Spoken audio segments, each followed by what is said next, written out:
118 family members. So family ఈ రోజు అయితే నేను ఒక ప్లేస్కి వెళ్తున్నాను. మీకు కొంచెం సస్పెన్స్ పెడదామనే ఉంది, కానీ ఎందుకులేండి సస్పెన్స్ ఏం పెట్టట్లేదు. ఈ రోజు అయితే నేను ఒక కుక్క పిల్ల తెచ్చుకోవడానికి వెళ్తున్నాను అనమాట.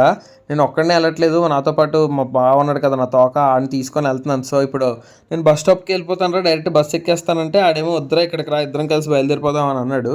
సో ఇప్పుడు మేము వెళ్ళి మా మాయల ఇంటికి వెళ్ళి అక్కడి నుంచి బండి తీసుకోవాలన్నమాట. అప్పుడు ఆ బండి మీద వెళ్తాం మేము. ఉదయగడేమో కాలేజ్ యూనిఫామ్లో ఉన్నాడు. మళ్ళీ నాకు కొంచెం టెన్షన్ వచ్చింది, ఎవరో పర్లేదా మీ కాలేజీలు చూసారంటే నీకు కూడా వచ్చి ఎక్కేస్తారేమో అంటే, లేదు మా నాకు లేదు బావ, నాకు యూనిఫామ్కి బ్యాచ్ లేదు, పర్లేదులే అని అన్నాడు.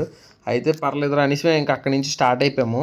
ఏం చేస్తాం, ఆటో ఎక్కుదామంటే ఆటో రాదు, బస్సు ఎక్కుదామంటే బస్సు రాదు. సో అందుకనే బస్ స్టాప్లో వెయిట్ చేసి ఇటైతే దాటాను. కానీ ఉదయగడ చుట్టూ తిరిగి వస్తున్నాడు. అరే ఏరా అంత దూరం నుంచి వస్తున్నాం అంటే, కాలేజ్ ప్యాంట్ అంట చిరిగిపోతే ఇబ్బంది అవుద్ది, మనకు అలాంటి ప్రాబ్లం ఏం లేదు, మన ఎలాస్టిక్ ప్యాంట్ వేసుకొని వచ్చాం.